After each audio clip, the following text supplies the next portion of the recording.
लोकसभा की जंग से पहले इस वक्त राज्यसभा चुनाव की जबरदस्त फाइट चल रही है। सबसे ज्यादा इंटरेस्टिंग लड़ाई उत्तर प्रदेश में दिखाई दे रही है। 10 सीटों में बीजेपी 7 के लिए अपने कैंडिडेट्स का नॉमिनेशन फाइल कर चुकी है और आज 8वें कैंडिडेट के नॉमिनेशन के साथ बीजेपी ने अखिलेश यादव की नींद उड़ा दी है। तो क्या अब राज्यसभा चुनाव में अखिलेश की पार्टी में टूट गए हैं? पल्लवी पटेल के बागी तेवरों के बाद लगता है कि राज्यसभा चुनाव में भी बीजेपी विरोधियों को पटखनी देने को लेकर तैयार है। क्या है बीजेपी की इनसाइड स्ट्रैटेजी? कैसे इसका लोकसभा चुनाव पर होगा डायरेक्ट असर? समझिए इस रिपोर्ट से। नरेंद्र मोदी ने 24 के चुनाव में टिकट बांटने का फॉर्मूला रेडी कर लिया है, क्राइटेरिया डिसाइड कर लिया है, कुछ नाम भी तय कर लिए हैं। ये समझ लीजिए कि नरेंद्र मोदी खांटी जमीन से जुड़े नेताओं को ही टिकट देंगे। बीजेपी में बड़ा नेता वही कहलाएगा जो लोकसभा का सबसे बड़ा चुनाव जीत कर आएगा। नरेंद्र मोदी लोकसभा का चुनाव कैसे लड़ते हैं और राहुल गांधी चुनाव कैसे लड़ते हैं, इसका सैंपल राज्यसभा के टिकटों में दिखता है। नरेंद्र मोदी ने बड़े बड़े मंत्रियों को राज्यसभा से लोकसभा में भेजने का डिसीजन लिया और राहुल गांधी की पार्टी ने अपनी सुप्रीम कमांडर को ही लोकसभा से निकालकर राज्यसभा में भेज दिया। बीजेपी और कांग्रेस में यह बेसिक फर्क है। आगे की बात डिटेल में समझिए। शिक्षा मंत्री धर्मेंद्र प्रधान को राज्यसभा का टिकट नहीं मिला। धर्मेंद्र प्रधान इसी महीने राज्यसभा में 2 टर्म पूरे करने वाले हैं। श्रम मंत्री भूपेंद्र यादव भी राज्यसभा नहीं भेजे गए, उनका भी दूसरा कार्यकाल खत्म होने वाला है। स्वास्थ्य मंत्री मनसुख मांडविया को भी मोदी ने राज्यसभा का टिकट नहीं दिया। मांडविया भी 2 बार से राज्यसभा में है। मोदी के मत्स्य पालन, पशुपालन व डेयरी मंत्री पुरुषोत्तम रूपाला भी 24 के चुनाव में जोर आजमाइश करेंगे। रूपाला 2 टर्म से राज्यसभा में है। शहरी विकास मंत्री हरदीप सिंह पुरी भी लोकसभा चुनाव लड़ेंगे। राज्यसभा में हरदीप सिंह पुरी का एक ही कार्यकाल हुआ है। सूक्ष्म, लघु और मध्यम उद्यम मंत्री नारायण राणे भी 24 के चुनावी मैदान में उतरेंगे। मोदी के ये कद्दावर मंत्री अब तक राज्यसभा में हैं। इनको राज्यसभा का अगला टर्म नहीं मिला। 24 में भी मंत्री बने रहने के लिए पहली शर्त यह होगी कि इनको लोकसभा का चुनाव जीतकर आना हो। धर्मेंद्र प्रधान को ओडिशा से लोकसभा चुनाव का टिकट मिलेगा। भूपेंद्र यादव को राजस्थान के रण में उतारा जाएगा। मनसुख मांडविया को गुजरात से चुनाव लड़वाया जाएगा। पुरुषोत्तम रूपाला भी गुजरात से ही चुनाव लड़ेंगे। हरदीप सिंह पुरी पंजाब या दिल्ली से लोकसभा का चुनाव लड़ेंगे। नारायण राणे को महाराष्ट्र के सिंधुदुर्ग का टिकट मिल सकता है। एडजस्टमेंट का दरवाजा मोदी हमेशा खोल कर रखते हैं। जो वादा किया उसको कैसे निभाना है ये मोदी को अच्छी तरह मालूम है। तभी तो अशोक चव्हाण को बीजेपी में शामिल होने के अगले दिन ही राज्यसभा का टिकट मिल गया और आरपीएन सिंह के लिए भी राज्यसभा का रास्ता क्लियर कर दिया गया। कांग्रेस छोड़ शिंदे की शिवसेना में आए मिलिंद देवड़ा भी राज्यसभा में फिट कर दिए गए। मिलिंद देवड़ा धनुष बाण का निशान पकड़कर अपर हाउस जाएंगे।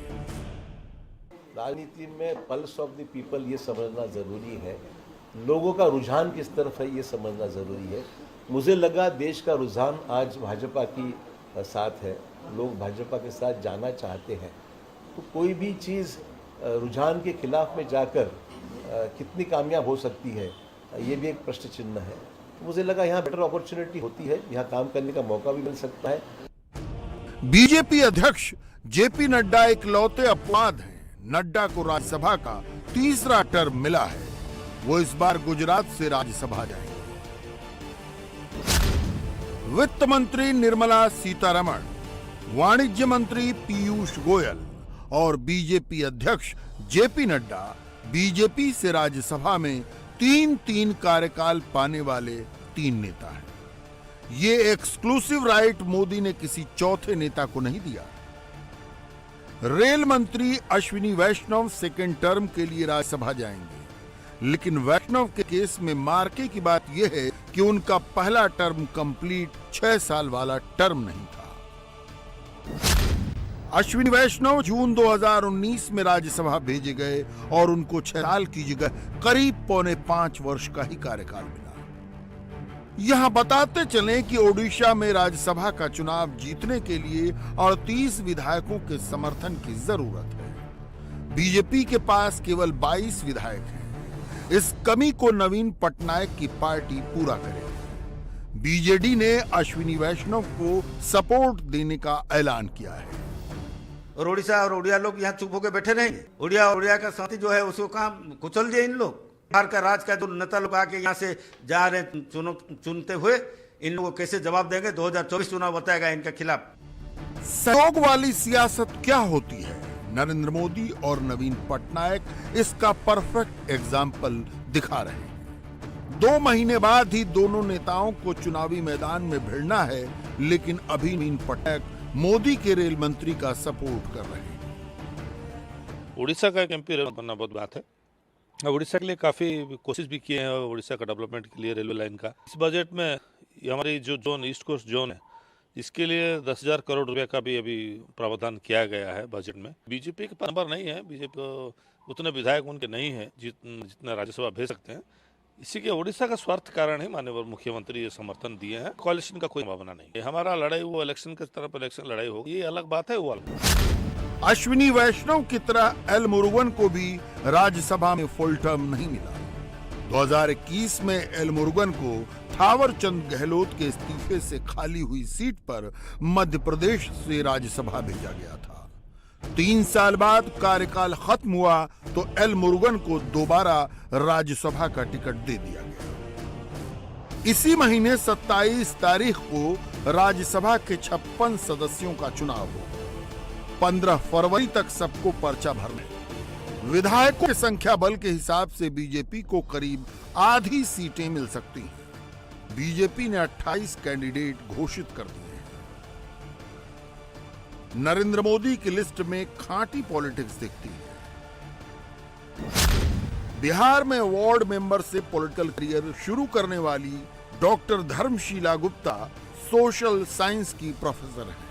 वो बीजेपी महिला मोर्चा की प्रदेश अध्यक्ष हैं और जाति से बनिया बिरादरी की हैं। डॉक्टर भीम सिंह चंद्रवंशी नीतीश कुमार की जेडीयू छोड़कर बीजेपी में आए थे। चंद्रवंशी समुदाय ओबीसी में आता है। गया में चंद्रवंशियों की अच्छी खासी आबादी है, जिसका फायदा लोकसभा चुनाव में मिल सकता है। मैं पार्टी को धन्यवाद देना चाहूंगा। मुझे लगातार 34 साल तक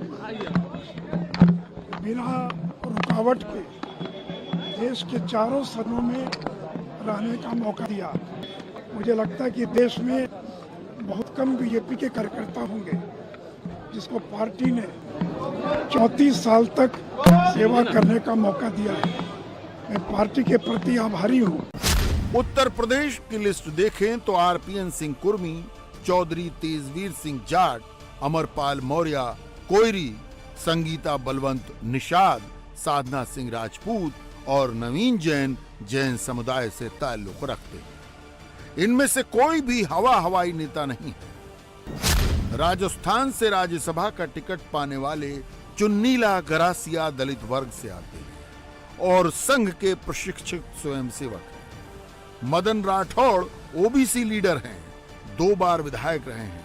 तीसरी बार उनको टिकट नहीं मिला तो निर्दलीय पर्चा भर दिया, लेकिन मनाने पर मान गए और अब राज्यसभा का टिकट पा गए। गुजरात के हीरा कारोबारी गोविंद भाई ने मंदिर के लिए 11 करोड़ का दान दिया। गोविंद भाई ढोलकिया हीरा कारोबारी हैं और लंबे वक्त से संघ से जुड़े रहे हैं।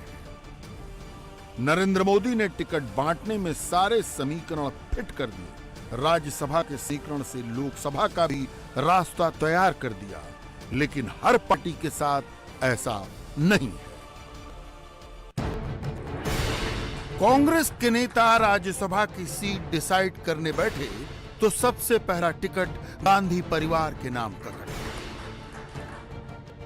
5 बार रायबरेली से सांसद रहने के बाद सोनिया गांधी ने वो सीट खाली कर दी और जयपुर जाकर राज्यसभा चुनाव का पर्चा भर दिया। राहुल गांधी अपनी न्याय यात्रा ब्रेक करके जयपुर आए।